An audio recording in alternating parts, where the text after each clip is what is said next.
میں الحاج ملک فخر زمان عادل صاحب سے درخواست کرتا ہوں تشریف لائیں اور اپنے ارشادات عالیہ سے ہم سب کو سرفراز فرمائیں۔ انشاءاللہ العزیز اس کے بعد قبلہ حافظ سعید اختر صدیقی صاحب کا خطاب ہوگا۔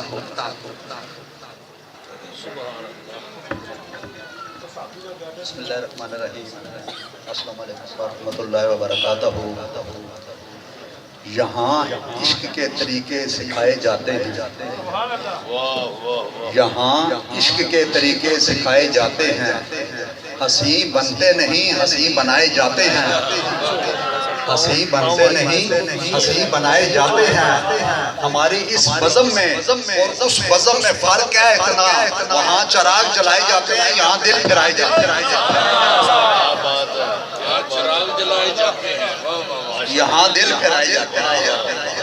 اور درد مندوں سے نہ پوچھو کدھر بیٹھ گئے، درد مندوں سے نہ پوچھو کدھر بیٹھ گئے، ان کی مجلس میں غنیمت ہے جدھر بیٹھ گئے، ہے غرض کام دید سے کام تکلف سے نہیں، خواہ ادھر بیٹھ گئے خواہ ادھر بیٹھ گئے۔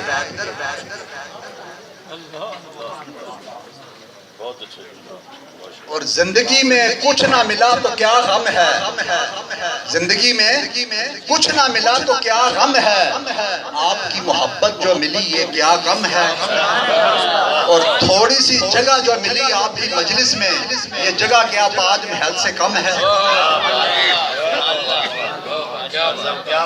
اور تمنا درد دل کی ہو تو خدمت کر فقیروں کی، تمنا درد دل کی ہو تو خدمت کر فقیروں کی، ملتا نہیں یہ گوہر بادشاہوں کے خزینوں سے۔ اور حالات کے قدموں میں کلندر نہیں گرتا، حالات کے قدموں میں کلندر نہیں گرتا، ٹوٹے جو بھی تارا آسمان سے زمین پہ نہیں گرتا، اور بڑے شوق سے گرتے ہیں سمندر میں دریا، کبھی سمندر دریا میں نہیں گرتا، کبھی سمندر دریا میں نہیں گرتا۔ نہایت ہی واجب احترام قبلہ پیر سرکار جی صاحب، علامہ سعید اختر صدیقی صاحب، علامہ سعید احمد جلالی صاحب، نقیب محفل جناب فاروق چوہان صاحب، اشکان مصطفیٰ، غلامان مصطفیٰ، ثناخوان مصطفیٰ، خوشاغان مصطفیٰ، خوش بیان مصطفیٰ، اللہ تعالیٰ کا بے پناہ شکر ہے اور حضور نبی کریم صلی اللہ علیہ وسلم کی نگاہ کرم ہے جن کی توفیق سے آج ہم اس خوبصورت ذکر کی محفل میں شریک ہوئے ہیں۔ میں اس میں شرکت کرنے پر آپ سب کو دل کی افاق گہرائیوں سے مبارکباد دیتا ہوں۔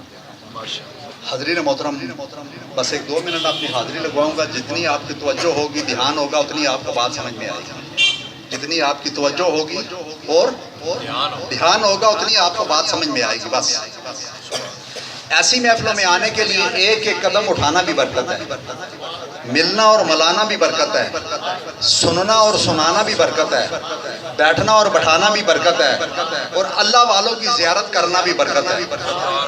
جب تک انسان ایسی محفلوں میں رہتا ہے، حالت عبادت میں رہتا ہے، فرشتوں کے جرمٹ میں رہتا ہے، مصطفیٰ کی نگاہ میں رہتا ہے اور رب کی پناہ میں رہتا ہے۔ حضرین محترم، شبنم کے قطرے کو اگر موتی بننا ہے تو سیب کی تربیت گاہ میں آنا ہوگا، اور انسان کو اگر کامل انسان بننا ہے تو اللہ والوں کی قربت میں آنا ہوگا۔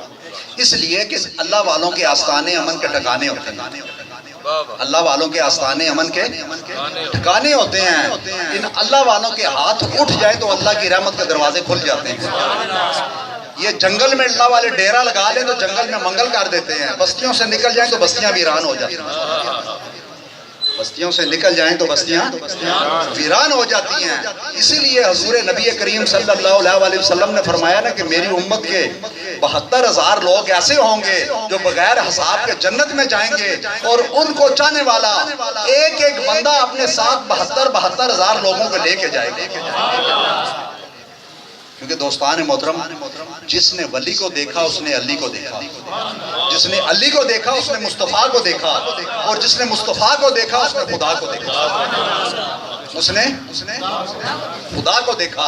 تو ہم سب خوش نصیب لوگ ہیں کہ یہ اللہ والے اس اندھیری رات میں، برائی کے دور میں وہ چمکتے ہوئے ستارے ہیں جہاں سے ہمیں سیدھا راستہ ملتا ہے، جہاں سے ہمیں، کیونکہ یہ اللہ والے ہمیں اللہ اور اللہ کے رسول کے ساتھ ملاتے ہیں۔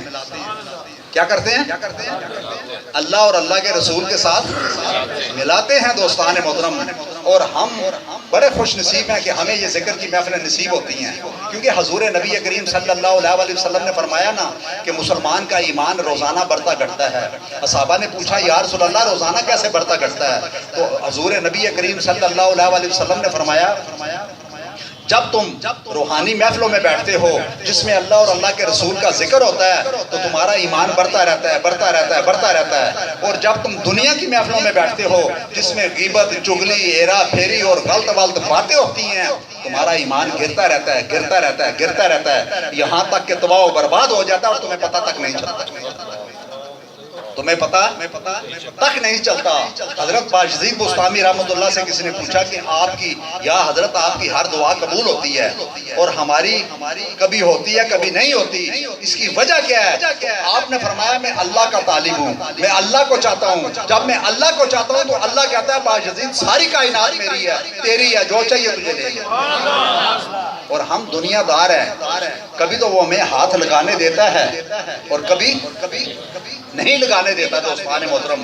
کیونکہ بس آخری بات کہ انسان کی زندگی میں دوستان محترم دو کل ہیں جن کے لیے وہ جیتا ہے اور مرتا ہے. جس کے لیے وہ جیتا ہے اور مرتا ہے, بس دو ہی کل ہیں. ایک وہ کل اور دونوں اس کے نہیں ہیں, دونوں اس کے نہیں ہیں. ایک وہ کل جو گزر چکا ہے وہ آنے والا نہیں, ایک جو آنے والا ہے وہ ہم نے دیکھا نہیں. ایک آنے والا ہے جو ہم نے دیکھا نہیں. ہمارا کیا ہے؟ صرف یہ آج جو ہمارے پاس ہے.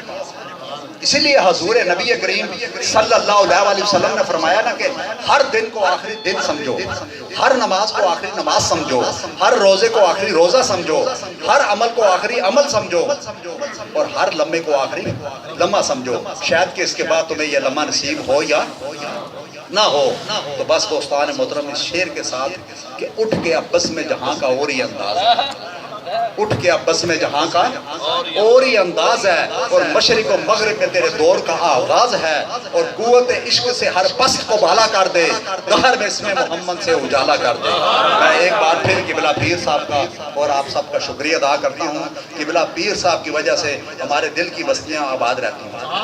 اگر یہ محفلیں نہ ہوں تو دوستان محترم ہمارے دل ہی مر جائیں. دنیا میں کھپ کے جیسے آپ کروڑوں لوگوں کو دیکھتے ہیں نا, صبح سے لے کے رات تک حلب مزید اور آئے اور آئے اور آئے. جہاں میں ہزاروں گزرے ہیں جو ملکوں کے والی تھے.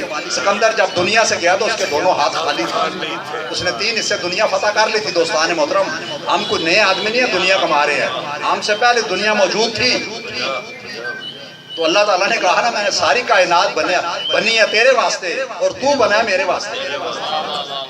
ساری کائنات بنی ہے تیرے واسطے اور تو بنا ہے میرے واسطے. تو میں ایک بار پھر آپ سب کا شکریہ ادا کرتا ہوں. میرا محبوب آیا اے ستاروں تم بھی جگمگاؤ, آج پھر تمہارے سے گزرتا ہوں میرا محبوب آیا. کیا بات ہے, بہت اچھا.